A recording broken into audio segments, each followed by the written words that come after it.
20 तारखेला 20 एप्रिल 2026 रोजी जालना टाइम्स या वृत्तपत्रामध्ये एक बातमी प्रसारित झालेली आहे। नक्कीच ती बातमी मला अनेक नागरिकांनी, शेतकऱ्यांनी आणि विद्यार्थ्यांनी त्यासोबतच पत्रकारांनी मला पाठवून त्याबाबत विचारणा केली।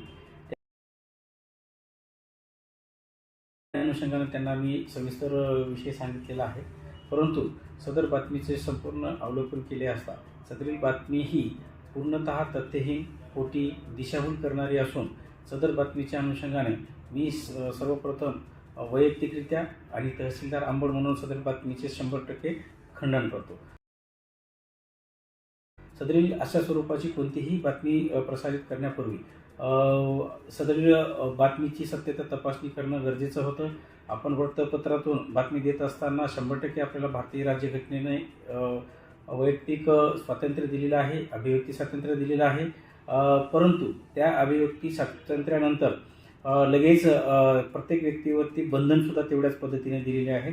एखाद्या व्यक्तीविषयी आपण बातमी छापत असताना किंवा बदनामी वृत्त करत असताना त्या बाबतीचे कायदेशीर पुरावे आपल्याकडे राहणं आपल्याकडे बंधनकारक आहे।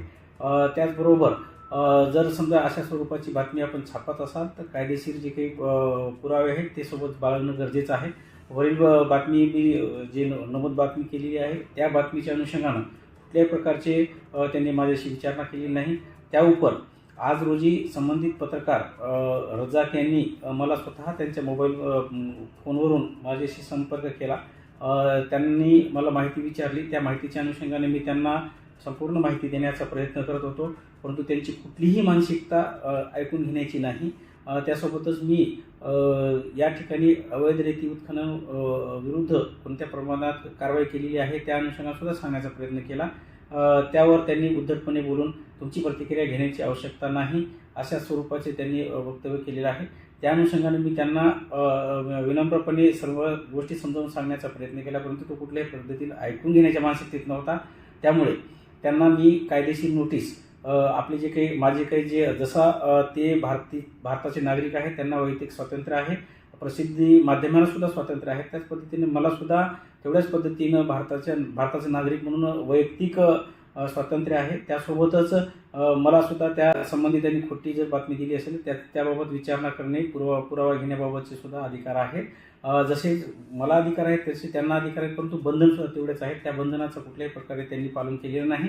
त्या अनुषंगाने मी त्यांना कायदेशीर नोटीस दिलेली आहे आणि त्यासोबत त्यांनी जी काही वृत्तपत्रामध्ये जे काही पुरावे त्यांनी बातमीचं मथळा छापलेलं आहे त्या अनुषंगाने कायदेशीर पुराव्याची मी मागणी केलेली आहे।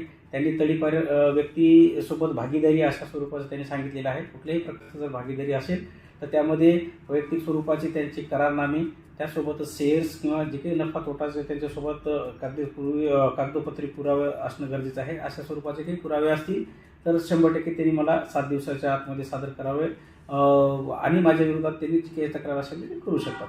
परंतु तशा स्वरूपाचे जर नसेल तर त्यांनी त्यांच्या वृत्तपत्रामध्ये चुकीची बातमी दिली असेल किंवा मी काही जी काही नोटीस दिलेली आहे त्या अनुषंगाने त्या खात्री करून आम्ही इथं जे मोठ्या प्रमाणात कारवाया केलेल्या आहेत, मी स्वतः अनेक ठिकाणी गुन्हे दाखल केलेले आहेत, त्यामुळे MPDA सारख्या कारवाया झालेल्या आहेत, त्यासोबत तडीपार सारख्या कारवाया आहेत, अजूनही कारवाया सुरू आहेत आणि साधारण ठिकाणी RTO विभाग, पोलीस विभाग, ट्रॅफिक विभाग या ठिकाणी यांना सुद्धा लेखी पत्रव्यवहार करून त्यांना तिथं त्या ठिकाणी उपस्थित राहण्याविषयी कळवण्यात आलेलं आहे।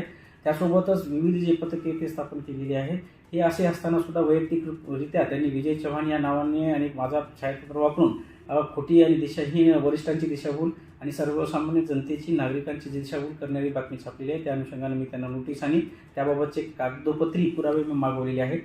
पुरावे दिल्यानंतर 7 दिवसाचा कालावधी संपल्यानंतर त्यांच्या विरोधात BNS प्रमाणे किंवा जे काही प्रचलित कायदे आहेत त्या अनुषंगानं फौजदारी स्वरूपाची सुद्धा गुन्हे, त्यासोबतच मानहानीचे सुद्धा गुन्हे दाखल करण्यात येणार आहेत आणि त्यांची तक्रार PCI कडे करण्याची तजवीज ठेवलेली आहे। धन्यवाद।